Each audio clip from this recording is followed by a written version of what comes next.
All right, Brad, let's start here. You stayed at 28. There's always people wondering, are you going to move up? Are you going to move back? Yeah. You stayed right there. Tyleik Williams, I talked to Shep. He told me that was his guy early on.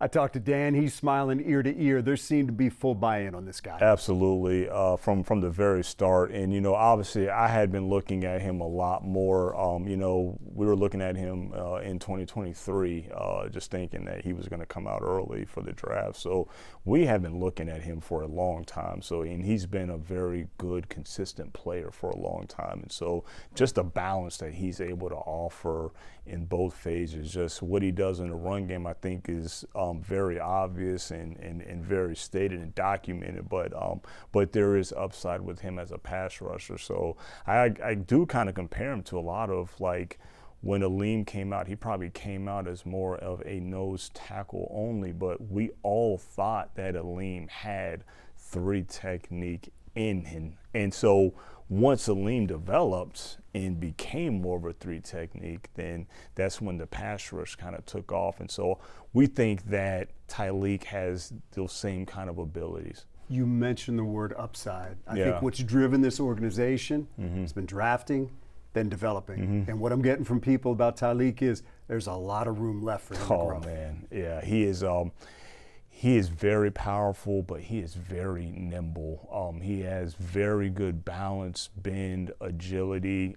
He can laterally move very, very well. He's quick, he's sudden. So all those physical traits is going to allow him to be just such a better player. But the number one thing is that he is smart and he's instinctive. So to have that plus all the physical ability, sky's the limit for him. Tate Ratledge, that offensive line's been the backbone of this team. Yeah. You've obviously put a lot of resources into it. Yep. This seems like a guy, that's not an easy room to walk into. No. But this seems like a guy that's going to walk into that room and be just fine. Yeah, I think he'll fit right in with those guys. Obviously, Georgia just for a long time has had a lot of good players on that offensive line. So being that he was able to fit in there, and find his way, make his way there, I don't see any issues him finding his way there.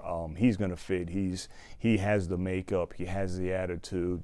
He has the intelligence. He's got all the things that you need to be on the O-line for us. You trade up to get him. You basically swap a 4 and a 7 Yeah. there.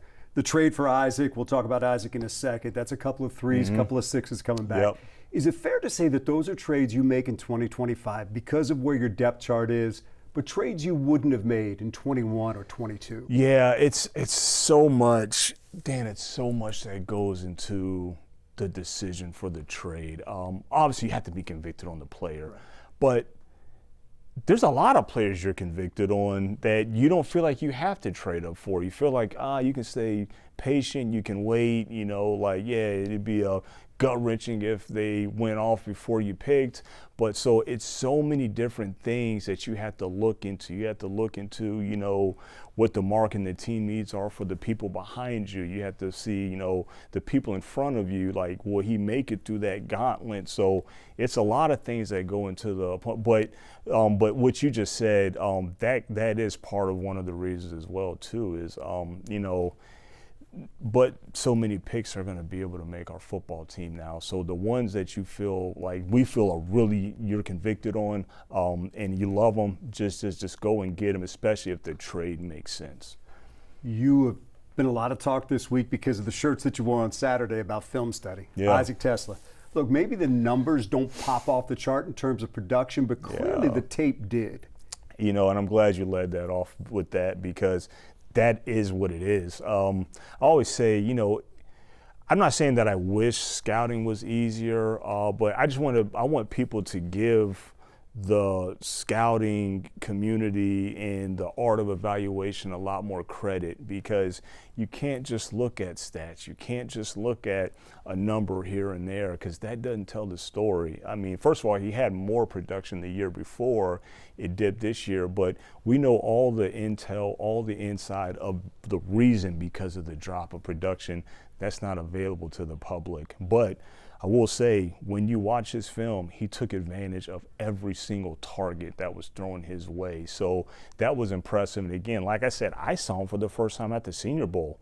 I had heard about him from the scouts, but just seeing him live and seeing how big he was and how he was straining in the run game and catching everything. I mean, he was very productive, and it's hard to be extremely productive in an all-star game. So, you can kind of sit here and say, transfer from Hillsdale, low production, no. No, he went down to the Senior Bowl and did it all week versus the best. Yeah. And then if you turn on the Arkansas tape, not as many targets or receptions, but the ones that was thrown his way, he made a lot of big plays. Miles Frazier, you went up to get him too. Something tells me you went up to get him because you were a little surprised he was there. Yeah, absolutely. And he was another one that we had a lot of conviction about. And, big guy, smart, instinctive, tough, physical. So we feel really good about him. However, where it starts and how far it goes, but I do think at minimum it's going to be able to improve our depth. Ahmed Hassanian. Listen, not only did you draft an edge. Yeah. Has that come up? I think you've drafted really one of the coolest stories this year. Yeah. And add to that, big-time production at Boise State. Absolutely. And he's just figuring the game out. Absolutely. And that's the coolest part about it, is that there's so much untapped potential inside of him. But he has the foundation that you have to have as a football player, and that's effort. And he plays with high effort, nonstop. And, the more you get to know the person and the energy that he brings, you feel really good about it because that energy shows on the field. So we're really excited about him. Dan Jackson. He'll compete right away. Absolutely. Had to compete to get everything he ever got at Georgia. And something tells me day one he's a Dave Phipp guy. Yeah, I mean, he's going to be able to contribute for a core immediately, but he's going to be a guy that, the more you look at him, the more you find out about him. You think, well, he's not the biggest, he's not the, the most explosive guy, and but the more you dig into him, you find out why he was back there, making all the calls, running the show for Kirby Smart's defense. Dominic Lovett, final guy you drafted, and you've seen him playing some big-time games. Absolutely. That's got to help the evaluation. Yeah, absolutely. He's been a guy that always has kind of caught my eye, and my appreciation has grown for him more and more as I watched him. Been mostly a slot, he can do some gadget things, but he's got some toughness about him when he's got the ball in his hands that we really, really like. And he's another one with Dan Jackson, his upside on special teams, as a gunner, as a vice, really a four-core guy, but and there might be some return stuff that's untapped with him as well. Final thing, roster is a ever-growing thing, always changing thing. Is this kind of a mile marker where you say, okay, through the first phase of free agency, through the draft, do you kind of now assess things a little bit? Is it one of those moments? Yeah, we just got to see, where are the spots that we still need to improve at, because there are spots that we still need to improve at. And, look, our roster, as much as it has improved since me and Dan first got here, it's not perfect. There's still work to do, and that work never ends. And there's always more avenues and more windows to improve your football team. So there's really no rest. So the draft's over with. I just know the guys are going at it right now with the undrafted free agents, and after the draft there might be more veterans. So it's a constant, relentless pursuit.